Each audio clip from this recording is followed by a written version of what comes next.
সম্প্রতি বজ্রপাতে বিভিন্ন স্থানে বেশ কিছু মানুষ মারা গেছেন। বজ্রপাতে মৃত্যুকে অনেকেই অশুভ মনে করেন। সত্যি এটা অশুভ কিনা? বজ্রপাতে বেশ কিছু মানুষ একই দিনে মারা গেছেন, আমরা অনেকেই দেখেছি। আল্লাহ রাব্বুল আলামিন তাদের সবাইকে মাগফিরাত নসিব করুন, তাদের সন্তপ্ত পরিবারকে সান্ত্বনা নসিব করুন। বজ্রপাতে কেউ মৃত্যুবরণ করলে সেটা অপয়া মৃত্যু, সেটা খারাপ মৃত্যু বা অশুভ মৃত্যু, এরকমটি মনে করবার কোনো কারণ নেই। এটি বেশিরভাগ ক্ষেত্রেই আমাদের কুসংস্কারচ্ছন্ন বিশ্বাস থেকেই আমরা বলে থাকি।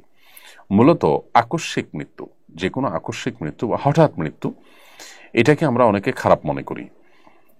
হঠাৎ মৃত্যু বা আকস্মিক মৃত্যু এটা ভালো বা খারাপ কোনোটি এক কথায় বলা যায় না। আসলে এটি নির্ভর করে ব্যক্তির উপরে। ব্যক্তি যদি ভালো হন, নেককার হন, তাহলে তার জন্য এই মৃত্যুটা ভালো। আর যদি বদকার হন, তাহলে তার জন্য মৃত্যুটা খারাপ। কারণ এ সম্পর্কে আয়েশা রাদিয়াল্লাহু তাআলা বর্ণিত হাদিসে নবী করিম সাল্লাল্লাহু আলাইহি ওয়াসাল্লাম বলেছেন, নবী সাল্লাল্লাহু আলাইহি ওয়াসাল্লামকে আকস্মিক মৃত্যু সম্পর্কে প্রশ্ন করা হয়েছে। তিনি বলেছেন, এটা রাহাতুল লিল মুমিনি ওয়া আখলাতু আসফিন লিল ফাজিরি। এটা হলো ইমানদারের জন্য ভালো, কারণ ইমানদার তার জান্নাতে যাওয়ার পথে অন্তরায় ছিল, তার মৃত্যু আকস্মিক মৃত্যু হয়ে জান্নাতের পথে তিনি পাড়ি দিলেন, এটি তার জন্য সুখকর এবং ভালো। আর পক্ষান্তরে একজন খারাপ মানুষ, ফাজের মানুষ, ফাসেক মানুষ, পাপিষ্ঠ, তার জন্য এই মৃত্যুটা হলো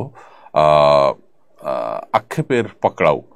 অর্থাৎ হঠাৎ করে তাকে দুনিয়াতে যেটুকু সে ভোগ করছিল সেটুকু তাকে সরিয়ে দেওয়া হলো এবং তার বদামলের কারণে, জাহান্নামী হওয়ার কারণে মৃত্যুর পরপরই সে জাহান্নামের শাস্তির মুখোমুখি হলো। এই জন্য তার জন্য এটি খারাপ। অতএব আকস্মিক মৃত্যু, বজ্রপাতে মৃত্যু হোক বা অন্য কোনোভাবে হোক, এটি ভালো বা খারাপ এক কথায় বলা যায় না। শেখ তারিকুল ইসলাম আপনি লিখেছেন, আমার মামা কিছুদিন আগে রোড অ্যাক্সিডেন্টে মারা যান। তার ব্যবহার্য ফোন, এয়ারপডস আমরা কেউ ব্যবহার করলে মরহুমের গুনাহ হবে কিনা? যেহেতু এগুলো তার জিনিসপত্র, আর আধুনিক যুগে ফোন হাতে নিলেই গুনাহ হয়ে যায়।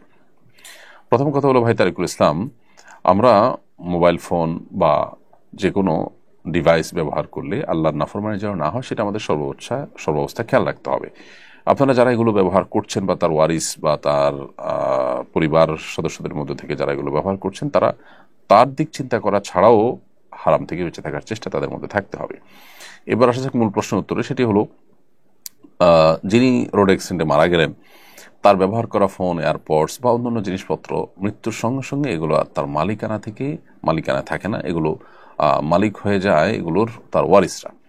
অতএব ওয়ারিসরা যেহেতু মালিক হয়ে গেছেন, অতএব এইগুলো ব্যবহার এর দায়িত্ব ওয়ারিসদের উপরেই বর্তায়। বিধায় মৃত ব্যক্তির এতে কোনো ক্ষতি হবে না, কষ্ট হবে না ইনশাআল্লাহ, এবং মৃত্যুর পরপরই এটি মূলত ওয়ারিসদের মধ্যে ভাগ বন্টন হয়ে যাওয়া উচিত।